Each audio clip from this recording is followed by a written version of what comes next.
Hello guys, welcome back to Vamshi talks. ఇలాంటి cricket and SRH updates అన్ని తెలుసుకోవాలంటే ఇప్పుడే ఛానల్ ని సబ్స్క్రైబ్ చేసుకోండి. ఇంకా మనం డైరెక్ట్ గా వీడియోకి వెళ్లే ముందు మన last preview video SRH versus Punjab match వీడియోలో ఒక క్వశ్చన్ అయితే అడిగా. ఆ మ్యాచ్ లో టూ టీమ్స్ నుంచి ఏ ప్లేయర్ ఫాస్టెస్ట్ హాఫ్ సెంచరీ కొడతాడని అడిగితే ఆ క్వశ్చన్ కి మోర్ దాన్ 150+ కామెంట్స్ అయితే వచ్చాయి. సో ఇన్ని కామెంట్స్ లో ఎవరైతే ఇషాన్ కిషన్ అని కామెంట్ చేశారో వారందరికీ కంగ్రాట్స్.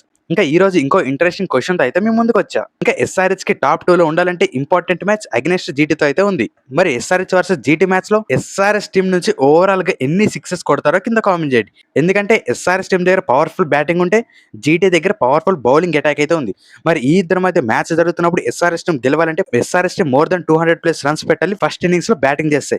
ఆ సెకండ్ ఇన్నింగ్స్ లో కూడా ఎస్ఆర్ఎస్ టీం దగ్గర ఉన్న టార్గెట్ ని కొట్టాలంటే ఎస్ఆర్ఎస్ ఓపెనర్స్ బాగా ఆడుతున్న మ్యాచ్ గెలుస్తారు. కాబట్టి ఎస్ఆర్ఎస్ టీం ఈ మ్యాచ్ లో ఓవరాల్ గా ఎన్ని సిక్సెస్ కొడతారనుకుంటున్నారు కామెంట్ చేయండి.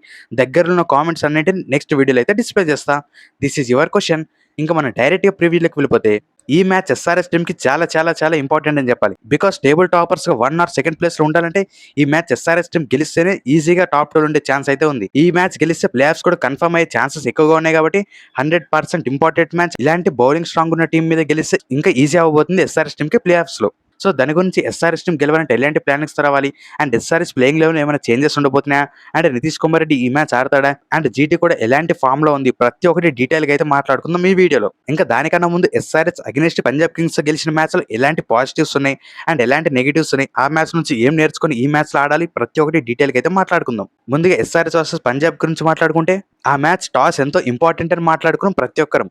బట్ ఆ మ్యాచ్ లో ఎస్ఆర్ఎస్ టీం టాస్ ఓడిపోయి ఫస్ట్ బ్యాటింగ్ అయితే చేయాల్సి వచ్చింది. కానీ పవర్ఫుల్ హిట్టింగ్ ఆడారని చెప్పాలి ఎస్ఆర్ఎస్ టీం. మెయిన్ గా పవర్ ప్లే లో అభిషేక్ శర్మ ట్రావిస్ హెడ్ వీళ్ళిద్దరూ ఉంటే ఎలాంటి ఓపెనింగ్ పార్ట్నర్షిప్ వస్తుందో మళ్ళీ ఒకసారి చూసాం. ఇంకా మెయిన్ గా ఎస్ఆర్ఎస్ టీం 20 ఓవర్స్ కంప్లీట్ చేసరికి 235 రన్స్ అయితే కొట్టింది ఆ మ్యాచ్ లో.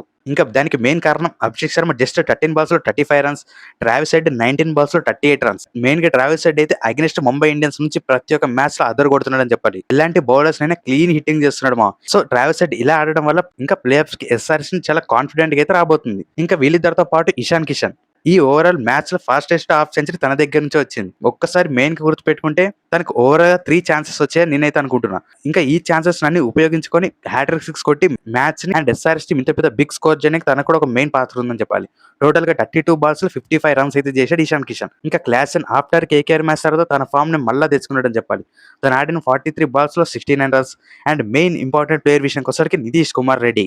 ఈ ప్లేయర్ గురించి ఎంత ఎక్కువ మాట్లాడుకున్నా చాలా తక్కువే. మీ అందరికీ ఫస్ట్ మ్యాచ్ గుర్తుంటే ఆర్సీబీతో పవర్ ప్లేలో ఫస్ట్ ఓవర్ వేసిన తర్వాత తనని ఎస్ఆర్ఎస్ టీం నుంచే తీసేయాలన్నారు. కానీ ఒక్కసారి గుర్తు పెట్టుకుంటే కేకేఆర్ మ్యాచ్ లో తన లేకపోవడంతో మన మ్యాచ్ కూడా ఓడిపోయాం. అలాంటి ఇంపార్టెంట్ రోల్ పెడుతున్నాడని చెప్పాలి ఈ ఐపీఎల్ 2026 లో Nitish Kumar Reddy with bowling and batting and fielding తో సహా. ఇంకా తను కూడా బిగ్ హిట్టింగ్ చేస్తూ 13 బాల్స్ లో 29 రన్స్ కొట్టి మ్యాచ్ విన్నింగ్ పర్ఫార్మెన్స్ ఇచ్చాడని చెప్పాలి ఈ మ్యాచ్ లో వన్స్ అగైన్. ఇంకా బౌలింగ్ గురించి మాట్లాడుకుంటే ఎస్ఆర్ఎస్ టీం ఈ 235 రన్స్ ఆపగలదా? ఎందుకంటే పంజాబ్ కింగ్స్ దగ్గర కూడా అలాంటి బ్యాటింగ్ లైనప్ ఉంది. మెయిన్ గా వాళ్ళ బ్యాటింగ్ లైనప్ చాలా స్ట్రాంగ్ గా ఉంది అండ్ చాలా లెంతీగా ఉంది. మరి అలాంటి బ్యాటింగ్ లైనప్ ఆపాలంటే ఎస్ఆర్ఎస్ పవర్ ప్లే లో మినిమం 3 వికెట్స్ తీసుకోవాలని చెప్పాం. ఎగ్జాక్ట్ గా Pat Cummins, Nishan Malinga and Nitish Kumar Reddy ఈ టాప్ 3 బౌలర్స్ అయితే అద్దరు కొట్టారని చెప్పారు మెయిన్ గా పవర్ ప్లే లో. మెయిన్ గా ఎస్ఆర్ఎస్ టీం కి నాయకుడైన ప్యాట్ కమిన్స్ అయితే తను వచ్చిన ఫస్ట్ ఓవర్ లోనే వికెట్ తీసి మ్యాచ్ అయితే వన్ సైడ్ చేయడానికి మెయిన్ కారణం. అండ్ ప్రియాన్ సార్ ఎలాంటి ఫామ్ ఉన్నాడో తను ఆడితే ఎలా ఉంటుందో మనందరికీ తెలుసు. తనైతే పర్ఫెక్ట్ బౌన్సర్ వేసి ప్లాన్ చేసి మరీ అవుట్ చేశారు. అది SRS team captain Pat Cummins. And second over Nishan Malinga గారు ఇస్తాడు అనుకుంటే ఇక్కడ మాస్టర్ మైండ్ ప్యాట్ కమిన్స్ మళ్ళీ బయటపడ్డాడు. సెకండ్ ఓవర్ లో డైరెక్ట్ గా నితీష్ కుమార్ రెడ్డికి న్యూ బాల్ ఇస్తే తను కూడా ఫస్ట్ బాల్ కి అవుట్ చేశాడు ప్రొఫెషనల్ సింగ్ ని. ఇలాంటి నాకే మనం నితీష్ కుమార్ రెడ్డి దగ్గర చూడాలనుకుంటాం, చూసాం కూడా. ఇంకా next over Ishan Malinga chances తను కూడా ఫస్ట్ ఓవర్ లో వికెట్ తీసి పంజాబ్ కింగ్స్ టాప్ 3 బ్యాటర్స్ అయితే 3 ఓవర్స్ లో అవుట్ చేసి మ్యాచ్ ని ఇక్కడే ఫినిష్ చేసిందని చెప్పాలి ఎస్ఆర్ఎస్ బౌలింగ్ డిపార్ట్మెంట్ తో. ఇంకా ఓవరాల్ గా చూసుకున్న ప్యాట్ కమిన్స్ 4 ఓవర్స్ లో 32 రన్స్ ఇచ్చి 2 వికెట్స్. నితీష్ కుమార్ రెడ్డికి ఆ మ్యాచ్ లో క్రాంప్స్ రావడం వల్ల 2 ఓవర్స్ వేసాడు 11 runs in 1 wicket. And Ishan Malinga నుంచి 4 ఓవర్స్ లో 36 1 వికెట్. అండ్ సకీబ్ హుసేన్ కూడా ఫస్ట్ ఓవర్ లో రన్స్ ఇచ్చిన తర్వాత నెక్స్ట్ 3 ఓవర్స్ లో కంబ్యాక్ చేసి టోటల్ 4 ఓవర్స్ లో 40 రన్స్ ఇచ్చి 1 వికెట్. శివంగ కుమార్ విషయానికి వస్తే 4 ఓవర్స్ లో 45 రన్స్ ఇచ్చి 2 వికెట్స్. మెయిన్ గా పంజాబ్ కింగ్స్ ఆ రోజు చాలా అయితే సూపర్ బౌలింగ్ వేయడం వల్ల ఇంపాక్ట్ ప్లేయర్ గా ప్రఫ్లింగ్ అని కాకుండా హర్ష డూబెక్ తీస్తే ఈ టోటల్ గా తను వేసిన 2 ఓవర్స్ లో 36 రన్స్ అయితే ఇచ్చాడు. అగెన్స్ట్ జీటీతో తను వస్తాడా అంటే మాక్సిమం డౌట్. దాని గురించి ఎందుకో క్లారిటీగా నెక్స్ట్ మాట్లాడుకుందాం. ఇది ఓవరాల్ గా ఎస్ఆర్ఎస్ అగెన్స్ట్ పంజాబ్ కింగ్స్ ఎలా గెలిచింది.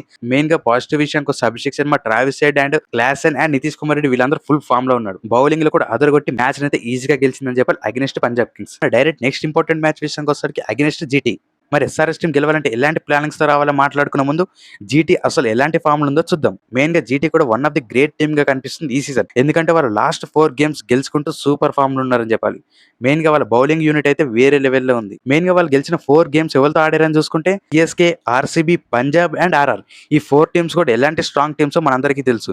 మరి ఇలాంటి 4 టీమ్స్ కొట్టి ఇప్పుడు ఎస్ఆర్ఎస్ టీమ్ తో ఆడడానికి అయితే రెడీగా ఉన్నారు.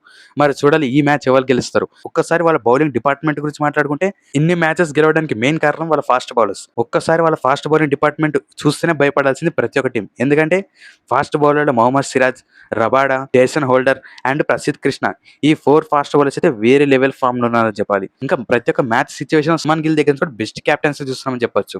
ఇప్పటి వరకు జీటీ ఆడిన ప్రతి గేమ్ లో కూడా పవర్ ప్లే 6 ఓవర్స్ లో రబాడా అండ్ సిరాజ్ తో కంప్లీట్ చేస్తున్నారంటే అర్థం చేసుకోండి వాళ్ళ బౌలింగ్ అటాక్ ఎంత స్ట్రాంగ్ ఉందో మిడిల్ ఓవర్స్ లో కూడా. ఫస్ట్ 6 ఓవర్స్ లో సిరాజ్తో 3 ఓవర్స్ అండ్ రబాడాతో 3 ఓవర్స్. ఈ 2 బౌలర్స్ చాలా ఇంపార్టెంట్ ఉండిపోతున్నారు పవర్ ప్లేలో. మరి వీళ్ళని ఎలా అటాక్ చేయాలో ప్రతి ఒక్కటి డీటెయిల్ గా మాట్లాడుకుందాం లాస్ట్ లో. ఇంకా వీళ్ళ వికెట్స్ విషయానికి వచ్చిన రబాడా టోటల్ గా 11 మ్యాచెస్ లో 18 వికెట్స్ అండ్ సిరాజ్ విషయానికి వస్తే 11 మ్యాచెస్ లో 12 వికెట్స్. ప్రసిద్ధ్ కృష్ణ ఇంజరీ కారణం వల్ల జస్ట్ 7 మ్యాచెస్ ఆడితే 12 వికెట్స్.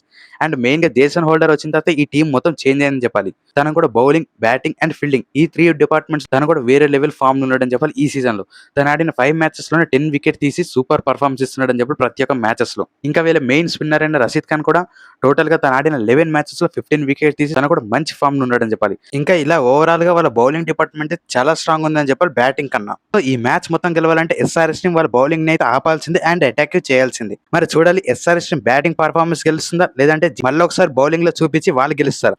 ఈ మ్యాచ్ అయితే ఫుల్ ఇంట్రెస్టింగ్ ఉండిపోతుంది. ఇంకా ఈ మ్యాచ్ డీటెయిల్స్ విషయానికి వస్తే మన ఫస్ట్ సెగ్మెంట్ మ్యాచ్ డీటెయిల్స్. ఈ మ్యాచ్ 12th May జరగబోతుంది అహ్మదాబాద్ స్టేడియంలో ఎస్ఆర్హెచ్ వర్సెస్ జీటీ 7:30 PM. మన నెక్స్ట్ సెగ్మెంట్ విషయానికి వస్తే పిచ్ రిపోర్ట్. మన ప్రతి ఇయర్ చూస్తుంటాం అహ్మదాబాద్ స్టేడియం ఇది ఒక బెస్ట్ బ్యాటింగ్ పిచ్ అని చెప్పుకోవచ్చు. బట్ అలాగే బెస్ట్ బౌలింగ్ పిచ్ అని కూడా చెప్పుకోవచ్చు ఫర్ ఫాస్ట్ బౌలర్స్. ఈ సీజన్ అయితే ఫాస్ట్ బౌలర్స్ కి ఇంకా వేరే లెవెల్ సపోర్ట్ ఇస్తుందని చెప్పాలి. ఇంకా సిరాజ్ అండ్ రబాడా వీళ్ళిద్దరు కలిసి పవర్ ప్లేలో ఎలాంటి బ్యాటర్స్ అయినా అవుట్ చేసి చూపిస్తున్నారు. మరి ఈ బౌలింగ్ డిపార్ట్మెంట్ లో బెస్ట్ పర్ఫార్మెన్స్ గురించి మాట్లాడుకుంటే సిరాజ్ అయితే పవర్ ప్లేలో జస్ట్ ఏ మ్యాచ్ లో అయినా కానీ 4 to 5 రన్స్ కానీ ఎక్కువ రన్స్ అయితే ఇవ్వట్లే. ఇంకా రబాడా విషయానికి వస్తే ఓవరాల్ గా 150+ స్పీడ్ అయితే ప్రతి ఒక్క ఓవర్ వేస్తూనే ఉన్నాడు. చూడాలి అభిషేక్ శర్మ ఈ 150+ పేస్ తో ఈజీగా ఆడి మ్యాచ్ ని గెలిపిస్తాడా లేదంటే కొంచెం పేస్ కి భయపడి అవుట్ అవుతాడా. మరి GT team Abhishek Sharma and Travis head మీద ఎలాంటి ప్లానింగ్స్ వస్తుందో చూడాలి. సో ఇలాంటి మ్యాచ్ కోసం నేనైతే చాలా ఇంట్రెస్టెడ్ గా ఉన్నాను చెప్పొచ్చు. మరి ఈ స్టేడియంలో యావరేజ్ స్కోర్ విషయానికి వస్తే 180 to 190 ఉన్న బౌలర్స్ అయితే అదరగొడుతున్నారు కాబట్టి ఈ మ్యాచ్ ఎటైనా వెళ్ళొచ్చు. లో స్కోరింగ్ మ్యాచ్ అనవచ్చు లేదంటే హైయెస్ట్ స్కోర్ ఎస్ఆర్ఎస్ టీం ఈ స్టేడియంలో పెట్టొచ్చు కూడా. ఇది స్టేడియం యొక్క pitch report. Committee head to head records విషయానికి వస్తే ఈ 2 టీమ్స్ ఓవరాల్ గా ఈ ఐపీఎల్ లో 2 టీమ్స్ కూడా 11 మ్యాచెస్ ఆడితే 7 మ్యాచెస్ గెలిచి 14 పాయింట్స్ అయితే ఉన్నాయి. మెయిన్ గా ఈ మ్యాచ్ గెలిచిన టీం కి అయితే ప్లే ఆఫ్స్ లో టాప్ 2 లో ఉండే ఛాన్స్ ఎక్కువగా ఉంది కాబట్టి 2 టీమ్స్ కూడా మాక్సిమం వాళ్ళ 100% ఎఫర్ట్స్ పెడతానే ఉంటారు. మెయిన్ గా ఈ 2 టీమ్స్ ఓవరాల్ ఐపీఎల్ లో 7 మ్యాచెస్ ఆడితే ఎస్ఆర్ఎస్ టీం ఒకటే మ్యాచ్ గెలిచింది అండ్ జీటీ టీం ఓవరాల్ గా 5 మ్యాచెస్ అయితే గెలిచింది. ఇక్కడ ప్యూర్ డామినేషన్ జీటీ వైపే ఉంది. ఒక మ్యాచ్ అయితే నో రిజల్ట్. ఈ గ్రౌండ్ విషయానికి వస్తే అహ్మదాబాద్ లో టోటల్ గా 4 మ్యాచెస్ ఆడితే జీటీ టీం వాళ్ళ హోమ్ గ్రౌండ్ కండిషన్స్ బాగా ఉపయోగించుకొని టోటల్ గా 3 మ్యాచెస్ గెలిస్తే ఎస్ఆర్ఎస్ టీం ఒకటే మ్యాచ్ ఈ గ్రౌండ్ లో అయితే గెలిచింది. ఈ రికార్డ్స్ అన్ని బ్రేక్ చేయాలంటే SRS team full powerful plannings అయితే రావాల్సింది. మెయిన్ గా ప్యాట్ కమిషన్ అయితే ప్రతి ఒక్కరు నమ్ముతున్నాం ఈ మ్యాచ్ ఎస్ఆర్ఎస్ టీం కొడుతుందని అందరూ నమ్ముతున్నారు. ఇక మన నెక్స్ట్ సెగ్మెంట్ విషయానికి వస్తే ప్లేయర్స్ టు వాచ్ అవుట్. మనం ఫస్ట్ నుంచి చెప్పుకుంటూ వస్తున్నాం ఈ మ్యాచ్ ఎస్ఆర్ఎస్ టీం గెలవాలంటే ఒక బెస్ట్ ప్లానింగ్స్ వస్తే సరిపోతుంది. మెయిన్ గా ఈ ఓవరాల్ సీజన్ లో జీటీ గెలిచిన ప్రతి ఒక్క మ్యాచెస్ లో వాళ్ళైతే పవర్ ప్లే లో వికెట్ తీసుకోవడం అండ్ ఓవరాల్ ఫస్ట్ ఇన్నింగ్స్ లో తక్కువ రన్స్ ని రిస్ట్రిక్ట్ చేయడం, బ్యాటింగ్ లో వాళ్ళ టాప్ ఆర్డర్ ఫినిష్ చేయడం చూస్తూనే ఉన్నాం.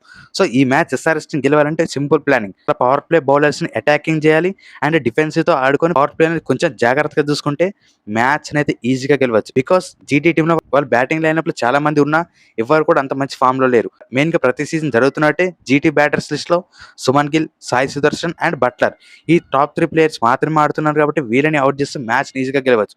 దీనికోసం ఎస్ఆర్ఎస్ టీం బౌలర్స్ అయితే పక్కగా బెస్ట్ ప్లానింగ్స్ రావాల్సిందే. ఇంకా ఈ సీజన్ లో అండ్ ఈ మ్యాచ్ లో ఏమైనా ప్రాబ్లమ్స్ ఉన్నాయి ఎస్ఆర్ఎస్ టీం కంటే వాషింగ్టన్ సుందర్ కూడా వన్ ఆఫ్ ది ప్రాబ్లమ్ అని చెప్పాలి. ఈ సీజన్ లో తనైతే ప్యూర్ బ్యాటర్ గా ఆడుతూ సూపర్ బ్యాటింగ్ చేస్తున్నాడు అని చెప్పి ప్రతి ఒక్క సిచ్యువేషన్ తన దగ్గర నుంచి మినిమం 2 మ్యాచెస్ గెలిపించాడని చెప్పి బ్యాటింగ్ లో కూడా. అందుకే ఈ ప్లేయర్ గురించి కూడా బెస్ట్ ప్లాన్స్ రావాలి ఎస్ఆర్ఎస్ టీం. ఇంకా జీటీ బౌలింగ్ గురించి మాట్లాడుకుంటే best players to watch out లో సిరాజ్ అండ్ రబాడా వీళ్ళిద్దరు అయితే పక్కగా ఉండిపోతున్నారు. ఇద్దరు కలిసి టోటల్ 6 ఓవర్స్ లో 6 ఓవర్స్ కంప్లీట్ చేస్తున్నారు కాబట్టి ఈ 2 ప్లేయర్స్ ని ఎలా ఆడతారు మాక్సిమం ఒక ప్లేయర్ కి అయితే పక్కగా టార్గెట్ చేసి ఎస్ఆర్ఎస్ ని కొడుతుంది. సో అందుకోసం పవర్ ప్లే లో మాక్సిమం జేసన్ హోల్డర్ కూడా తెచ్చే ఛాన్స్ ఉంది కాబట్టి మరి ఈ పవర్ ప్లే ఎవరు గెలుస్తారని చాలా ఎక్సైటెడ్ గా ఉన్నా. మరి ఈ పవర్ ప్లే లో ఎస్ఆర్ఎస్ ని బ్యాటింగ్ లో అదర్ కొడితే ఎస్ఆర్ఎస్ ని గెలవడం పక్క. మరి పవర్ ప్లే లో జీటీ టీం 2 to 3 వికెట్స్ తీసుకుంటే జీటీ టీం గెలవడం అయితే పక్క. అందుకే పవర్ పవర్ ప్లే డిసైడ్ చేయబోతుంది ఈ మ్యాచ్ ని. ఇంక ఎస్ఆర్హెచ్ టీమ్ బ్యాటింగ్ విషయానికి వస్తే నేనైతే ఏ ప్లేయర్ ని తీసుకోవట్లేదు ఈ మ్యాచ్ కోసం. Just Abhishek Sharma and Travis head ఈ 2 ప్లేయర్స్ కూడా మళ్ళీ once again best opening partnership ఇస్తే మ్యాచ్‌ని అయితే ఈజీగా గెలవచ్చు. ఇదైతే పక్కా. ఇంకా నెంబర్ 3లో ఇషాన్ కిషన్ కూడా చాలా ఇంపార్టెంట్ రోల్ ఉండబోతుంది. ఒకవేళ పవర్ ప్లేలో Abhishek Sharma, Travis Head wickets తొందరగా కోల్పోతే ఇషాన్ కిషన్ వచ్చి కొంచెం మెచ్యూరిటీ నాక్ అయితే ఈ మ్యాచ్‌లో ఆడాల్సింది. ఇంకా ఎస్ఆర్‌హెచ్ టీమ్ యొక్క బౌలింగ్ విషయానికి వస్తే Pat Cummins, Nitish Kumar Reddy and Ishan Malinga ఈ 3 ఫాస్ట్ బౌలర్స్ అయితే పవర్ ప్లేలో వేస్తారు కాబట్టి వాళ్ళ main batters like Suman Gill, Sai Sudharsan, Buttler ఈ 3 వికెట్స్‌లో మినిమమ్ 2 వికెట్స్ అయితే పవర్ ప్లేలో తీసుకోవాల్సింది ప్యాట్ కమిన్స్ అయినా. చూద్దాం మరి ఇవన్నీ ప్లాన్స్ వర్కౌట్ అయితే మ్యాచ్ అనేది ఈజీగా గెలవచ్చు ఎస్ఆర్హెచ్ టీమ్. ఇవి ఓవరాల్ గా ఈ 2 టీమ్స్ నుంచి ప్లేయర్స్ టు వాచ్ అవుట్. మరి ఏ ప్లేయర్ ఇంకా బెస్ట్ పర్ఫార్మెన్స్ ఇస్తారనుకుంటున్నారో మీరు కింద కామెంట్ చేయండి. ఇంకా మన ఫైనల్ సెగ్మెంట్ విషయానికి వస్తే ఎస్ఆర్హెచ్ టీమ్ యొక్క బెస్ట్ ప్లేయింగ్ 11 ఓపెనర్స్ గా Abhishek Sharma and Travis Head, number 3లో ఇషాన్ కిషన్, నెంబర్ 4లో క్లాసన్, నెంబర్ 5లో నితీష్ కుమార్ రెడ్డి, నెంబర్ 6లో సలీల్ అరోరా అండ్ నెంబర్ 7 విషయానికి వస్తే లాస్ట్ మ్యాచ్ లో స్మరణ్ నడిపించారు కాబట్టి మాక్సిమం తననే కంటిన్యూ చేయొచ్చు అండ్ తననే కంటిన్యూ చేస్తే కూడా బెటర్. ఎందుకంటే ఒకవేళ పవర్ ప్లేలో 2-3 వికెట్స్ తొందరగా పడిపోయినా తన టాప్ ఆర్డర్ ప్లేయర్ కాబట్టి తనని తొందరగా పంపించి మ్యాచ్ కొంచెం స్లో డౌన్ కూడా చేసే ఛాన్స్ ఉంది కాబట్టి మాక్సిమం స్మరణ్ వచ్చే ఛాన్స్ ఉంది ఈ మ్యాచ్ కూడా. ఇంకా నెంబర్ 8లో ప్యాట్ కమిన్స్, నెంబర్ 9లో శివంక్ కుమార్, నెంబర్ 10లో ఇషాన్ మలింగ, నెంబర్ 11లో Saqib Bhushan and impact player విషయానికి వస్తే ఇదైతే 100% ఫాస్ట్ బౌలర్ పిచ్ కాబట్టి మాక్సిమం ప్రఫిలింగ్ వచ్చే ఛాన్సెస్ 100% అయితే ఉన్నాయి. ఇది SRH team overall best playing 11. ఇంకా మీ బెస్ట్ ప్లేయింగ్ 11 ఎలా ఉంటుందో కింద కామెంట్ చేయండి. ఇది ఓవరాల్ ఎస్ఆర్హెచ్ వర్సెస్ జీటీ యొక్క ప్రివ్యూ. మరి ఈ మ్యాచ్ లో ఏ టీం గెలుస్తుంది అనుకుంటున్నారో